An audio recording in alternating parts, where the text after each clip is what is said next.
know of your past fondness for the German varietals, but I can wholeheartedly endorse the new breed of Austrians. Glock 34 and 26. Recontoured grips, flared magwell for easier reloads, and I know you'll appreciate the custom porting. What's next? Vous voulez dire ça? Bah ouais, et bah j'en ai un, et voilà. Et puis on va voir tout de suite ce que ça vaut. C'est parti!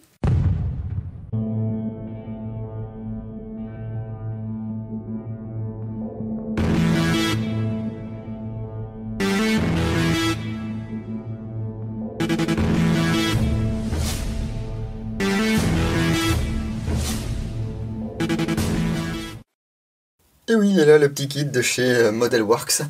C'est le kit G34 Combat Master, version alu qui coûte 259 € et je remercie Tony Pandator de me l'avoir prêté afin que je vous le montre et que je le monte avec une mécanique de G17 Tokyo Marui.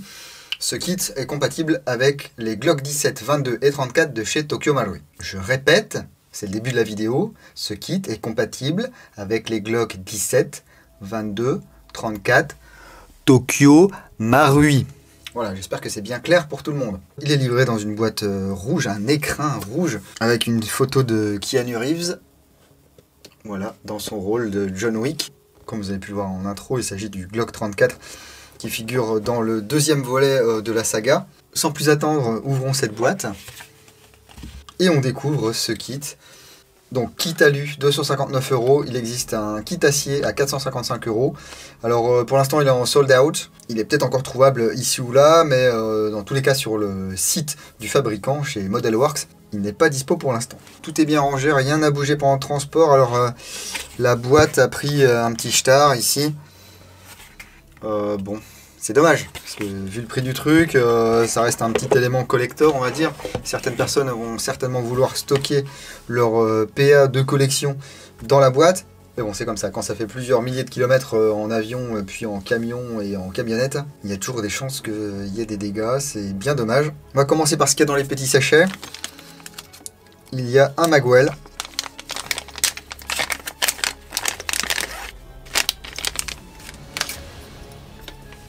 Également en aluminium avec le logo Terran Tactical. Voilà, c'est gros. Alors moi je suis pas super fan de ce genre de truc, mais on verra comment ça rend sur la réplique à la fin. On a dans cette petite pochette compartimentée eh bien, la hausse, le guidon avec sa petite fibre optique et puis le faux extracteur. Ensuite à l'intérieur on va avoir une carcasse. Ce qui est sympa sur cette carcasse, c'est qu'ils ont mis la deuxième goupille ici qui n'est pas sur les carcasses Tokyo Marui. Alors c'est une fausse goupille, mais n'empêche, elle y est. Et on a une texture ici en stippling. Voilà. Alors moi je la trouve quand même pas mal faite, hein. On la retrouve également ici. On a le marquage Glock. Marquage Glock également de ce côté. Là aussi. Je ne sais pas quelle base ils ont pris. Est-ce que c'est une base Gardner? Ça se pourrait, je dis ça, j'en sais rien. Mais voilà, j'avais vu une vidéo de Vince, je ne sais pas si vous connaissez, je mettrai le lien vers sa chaîne YouTube. Il me semblait qu'il y avait un numéro de série comme ça sur les nouvelles frames Gardner. Donc c'est possible que ce soit du Gardner. Voilà. Et également ici. Oui, on ne dit pas Guarder les gars. Hein. En anglais, GUA, ça fait gars. Hein. Comme Lady Gaga en fait. Voilà. Et donc ici scotché autour, on a la vis qui va ici servir à maintenir l'interne. Et on a le clou du spectacle, on va dire. Hein. Le canon externe en alu très très léger. Hein. Couleur un peu genre or rose, je ne sais pas. Or rose, ouais, certainement. Avec ici le numéro de série, les marquages, très très sympa aussi. C'est super léger, sans filetage. Et puis la glissière de ce Glock 34, Combat Master. Ici le logo TTI. Terran Tactical Innovations. Je sais pas, en début de vidéo, je me demande si je vous ai pas dit Terrain Tactical International, c'est n'importe quoi. Le logo également ici à l'arrière et ici à l'avant. C'est très très chouette. Les ports ici. Alors les ports, ce sont les découpes. Hein. Avec les stries de préhension à l'avant, à l'arrière. Elles arrachent, hein. Je peux vous dire que là, vous n'aurez pas de problème pour armer votre réplique. C'est très très léger. J'espère que l'anodisation tiendra bien. Enfin, si c'est anodisé, je sais pas, c'est peut-être pas. Et ben, je vous propose de monter ce kit. Hop, donc Tony m'avait également fourni un Glock 17 de chez Tokyo Marui pour que je puisse le monter dans ce kit. Donc, je vais commencer ici arbitrairement par l'extension du puits de chargeur. Ça va simplement s'imbriquer comme ceci. Enfin, quand je dis simplement, peut-être pas. Donc ici, il faut bien venir affleurer et tout. Alors vous aurez peut-être besoin de taper un petit peu. Enfin, taper comme ceci. Hein. Et là, donc, ça tient par une vis. Voilà. Vis hexagonale, tête creuse. Hop, on visse ça. Pas trop fort. L'idée, c'est que ça retienne ici le talon de chargeur. N'oubliez pas de mettre une petite goutte de frein filet. Ici, je vais tout monter à blanc pour que Tony, ensuite, chez lui, puisse refaire un petit tour de sa réplique. Et puis mettre du frein filet et du gras où lui veut en mettre. Hein. Petit bémol sur ce kit, vous voyez, on a l'extension du puits de chargeur. Mais bon, déjà, il n'y a pas de chargeur avec. Et si vous avez des chargeurs Tokyo Marui d'origine, vous voyez, c'est un petit peu embêtant parce qu'on n'a pas le talon de chargeur Terrain Tactical Innovations. Ils auraient pu en mettre un quand même dans le kit. Surtout qu'au niveau de la boîte, ici, vous voyez, vous avez la découpe pour le talon de chargeur. Bon, c'est dommage, quand même, 259 €, on n'est plus à un talon de chargeur près. Hein. Alors, on va remettre ici le bouton d'éjection du chargeur.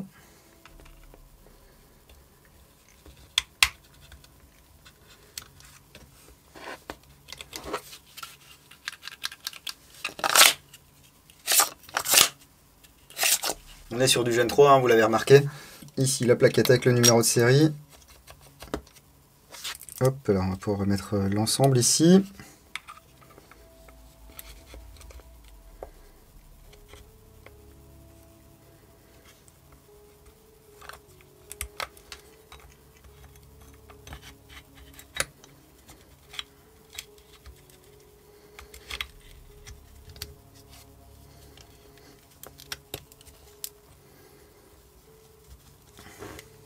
Voilà, ça se monte tout seul, hein, pour le moment en tout cas. On va remettre la vis ici à l'avant. La petite vis à l'arrière.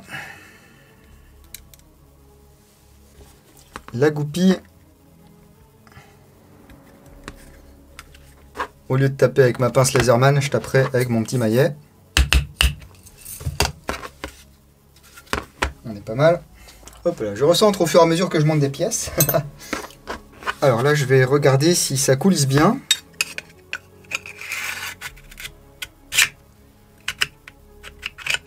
Ah oui, c'est vrai que Tony m'a expliqué ça. Ici, on va avoir un renfort qui n'a pas été usiné. C'est fait exprès, c'est un renfort pour l'arrêtoire de glissière. Du coup, pour faire coulisser sur le rail, il va falloir ici insérer la glissière à l'avant. Vous voyez, au lieu de la faire glisser comme ceci directement. Voilà, là, elle va bloquer. C'est normal hein, à ce niveau-là. Et bien, on va la faire glisser directement comme ceci. Alors, c'est pas facile avec la caméra. Hein. Je suis désolé, je suis un peu pâteau. Punaise. Voilà, comme ceci. Oula. Ça... Alors, ça le fait, mais là, vous voyez, ça coulisse pas, c'est pas super smooth. Hein. On a quand même un aperçu du rendu final. Bon, ça c'est rien, déjà c'est pas graissé ni rien du tout, ça va se faire. Hein. Hop là, je vais remettre l'arrêtoire de glissière quand même. Hop, la goupille, alors la goupille, soit vous mettez celle qui est fournie, donc ici avec 2 gorges, soit vous remettez l'ancienne, c'est vous qui voyez. Moi pour l'instant je vais remettre l'ancienne.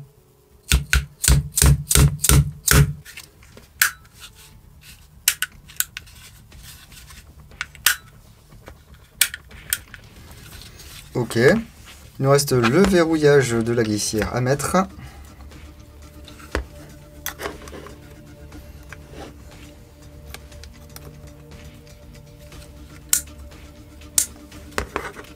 Est-ce que ça fonctionne encore? Oui. Super. Donc là pour la partie inférieure, on est pas mal. Voyons voir pour la partie supérieure. Cette vis va venir maintenir le back housing. Avant, on va mettre l'extracteur, faut pas l'oublier.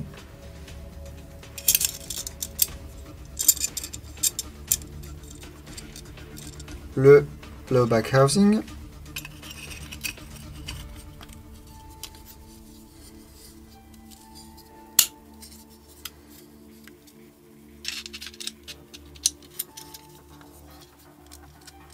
La hausse et la vis.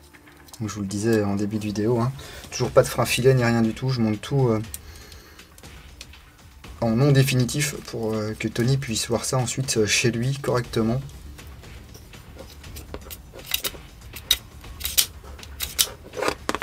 Donc, le guidon maintenant. Ici on va quand même avoir un emplacement pour pouvoir glisser le tournevis. Hein. Ça c'est quand même pas mal. On va insérer la fibre optique comme ceci. Avec un briquet, on va s'approcher mais sans toucher la flamme.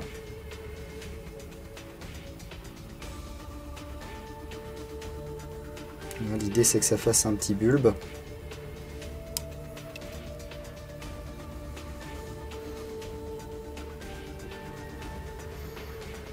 De l'autre côté c'est le même principe. On va couper, pas trop à ras, et si possible avec un outil qui coupe bien. Et là, même chose. Comme ça on a un beau bulbe, voilà, on va pouvoir bien viser, il sera bien visible.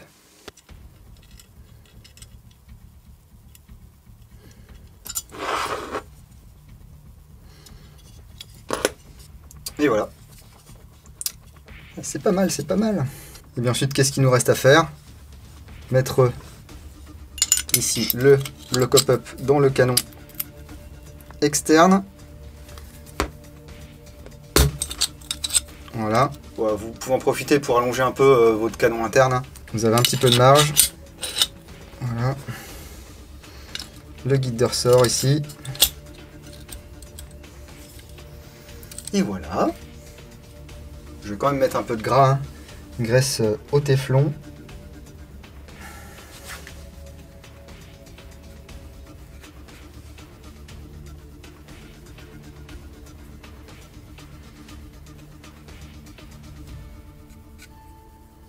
Ça sert à rien d'en mettre ici et sur les autres, hein. Enfin ça va se répandre.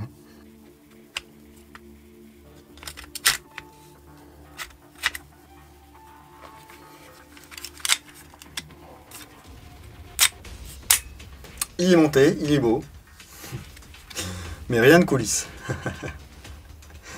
Donc on va tuner un petit peu tout ça. La beauté de ce Glock 34 TTI. Je sens déjà que je pourrais mieux tirer avec ça, que je suis plus rapide, que je suis plus efficace. Seul ombre au tableau, je vous le disais, le chargeur, voilà, ici avec son talon qui ne dépasse pas. Hop là. Bon, les miens glissent tout seuls, mais si vos chargeurs ne glissent pas, ça peut être compliqué.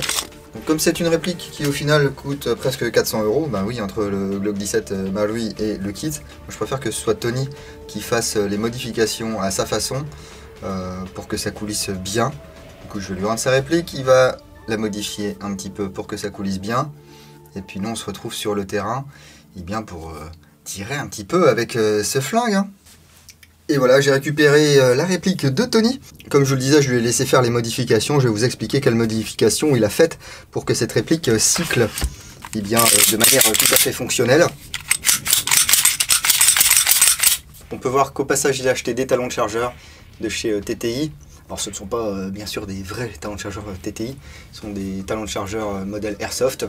Car je vous l'ai dit en début de vidéo, ça n'est pas fourni avec un talon de chargeur. C'est quand même dommage. Hein. Tiens, voyons voir déjà si ça cycle correctement. Ok. Vous voyez le look global.